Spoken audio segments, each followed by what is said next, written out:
Have you ever felt like your heart was carrying a secret so heavy you couldn't breathe? My name is Anna, and I used to think life was simple, predictable even, until one day everything I knew shattered into pieces.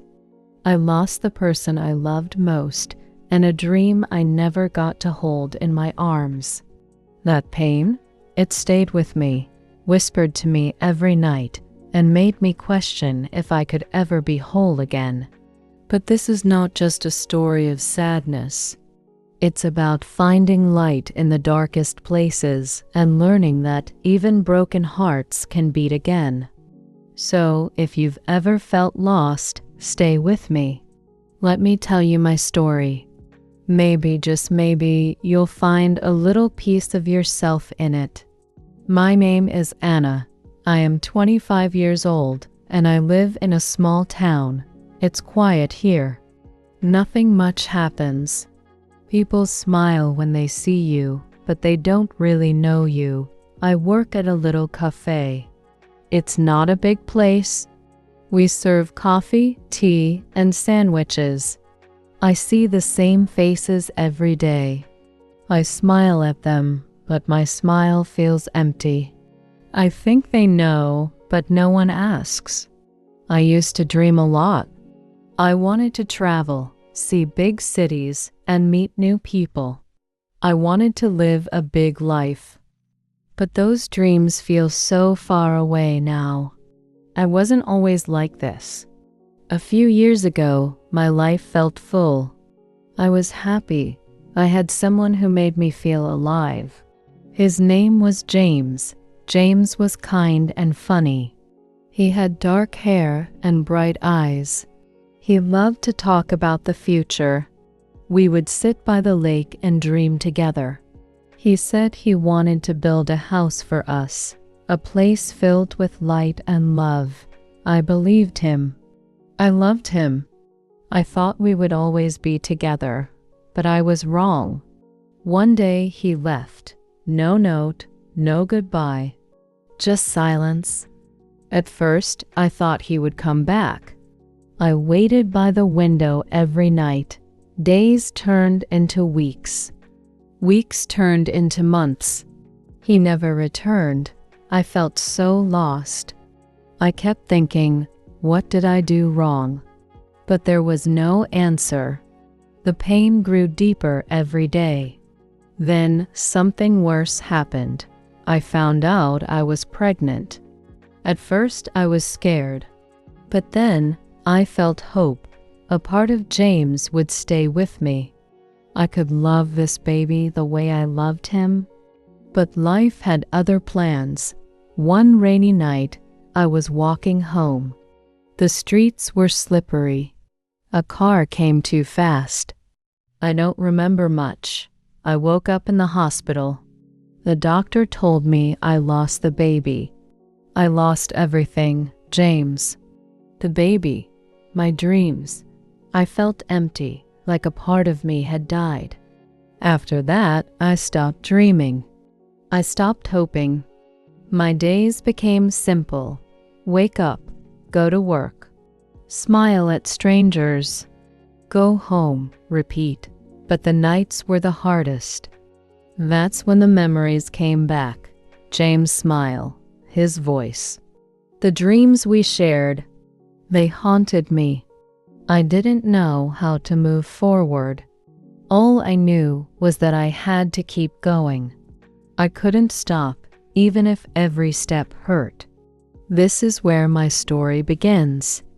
Every street here reminds me of James. The cafe where I work, that's where we met for the first time. He walked in, smiled at me, and ordered black coffee. No sugar, he said. I like it strong. The park by the lake, that's where we talked for hours. We'd sit on an old wooden bench, watching the water. He'd tell me stories about his childhood, his dreams, and how he wanted a life full of love. Now those places feel empty. The bench at the lake is just a bench. The cafe feels quieter, even when it's full. I look at people, wondering if they know this kind of pain. At night, the silence is the loudest. I lie in bed, staring at the ceiling. My mind plays tricks on me. Sometimes I think I hear his voice. I close my eyes and see his face, but it fades so fast. I tried ignoring the memories, but they stayed. So I started writing. I found an old notebook in my drawer. I opened it one night and just wrote. At first, it was small things. I feel sad. I miss him. Why did he leave? But then the words kept coming. Writing became my only escape. Each page felt lighter, like I was letting go of tiny pieces of the pain. But the pain never really left. Some days at the cafe were harder. Couples came in, holding hands, laughing. I served their coffee, smiling, but inside I felt empty. The loneliness followed me everywhere. I'd walk to the lake sometimes, hoping to find peace. The water was calm, but my heart wasn't. I sat on the bench, wishing I could go back. But time doesn't move backward. It only pushes forward, even when you don't want it to. One afternoon, I went for a walk. The air was cool and the trees were quiet. I didn't have a plan, just needed to get out of my head. I found myself at the lake again. The bench was there like always. But this time, something was different. There was a piece of paper on the bench. It looked old, folded neatly. I picked it up, curious. I unfolded it and froze. The handwriting, it was James. My heart raced as I started to read. Anna, I don't know if you'll ever read this, but if you do, I want you to know I'm sorry. I didn't leave because I stopped loving you. I left because I was scared. Scared of failing you, of not being enough. Every day I think about you. I see your face in my dreams. I hear your laugh when everything feels too quiet. You were my light, and I let it go. I don't deserve your forgiveness, but I hope you find happiness, even if it's without me. Love, James. My hand shook as I held the letter. Tears filled my eyes, blurring the words. Why didn't he tell me this before? Why leave me alone to wonder, to hurt? The pain in his words mirrored my own, but it didn't erase what had happened. I sat on the bench for hours, staring at the water. The letter was heavy in my hands, but it also brought a strange sense of peace. For the first time, I felt like I wasn't the only one carrying this pain. He had been hurting too. The days after finding the letter were confusing. My heart felt pulled in two directions. Part of me wanted to hold on to the pain. It was familiar, almost comforting. But another part of me wanted to let it go. I kept reading the letter over and over. Each time, I noticed something new.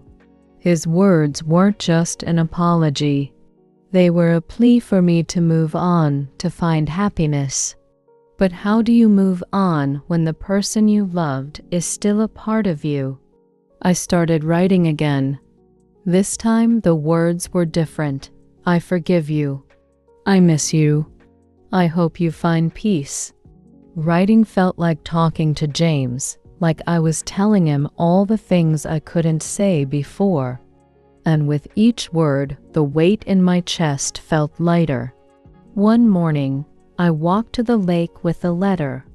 I sat on the bench, holding it in my hands. I closed my eyes and whispered, I forgive you, James. And I forgive myself. I placed the letter back on the bench and walked away. The pain didn't disappear that day, but something inside me shifted. I started noticing small things again, the warmth of the sun, the sound of birds, the smiles of strangers. I realized that life doesn't stop for pain. It keeps going. And if you let it, it can bring new moments of joy. At the cafe, I started talking to people more. A woman who always ordered tea told me about her garden. A man who came for coffee shared stories about his travels. Each story reminded me that life is full of chapters, and some are harder than others. But every chapter has a purpose. James may never come back, but I still have a life to live. And maybe, just maybe, I can write a new story for myself. Life is different now. It's not perfect, but it feels lighter. I still work at the cafe, but now I look forward to it. I smile at the customers, and sometimes they smile back. I started asking about their lives, what makes them happy, what they dream about.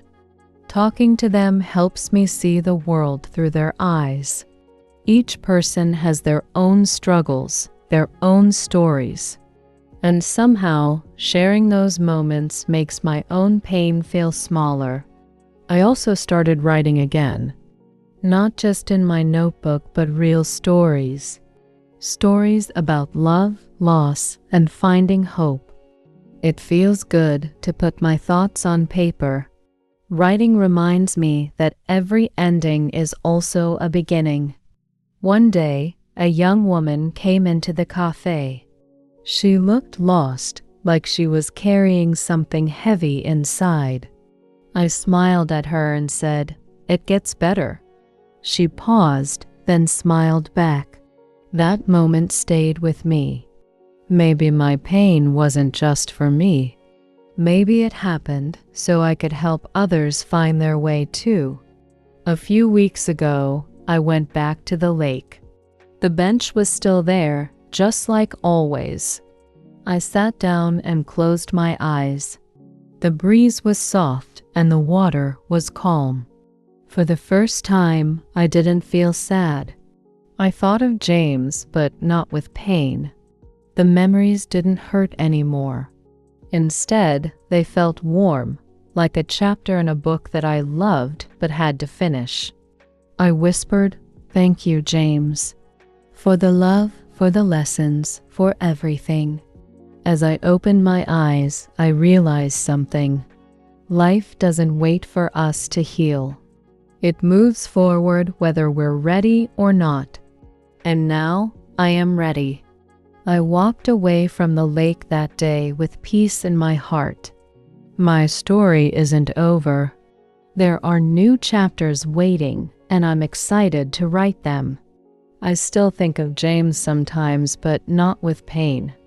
Those memories remind me that even when life breaks us, we can choose to rebuild. And now I know I'm strong enough to do just that.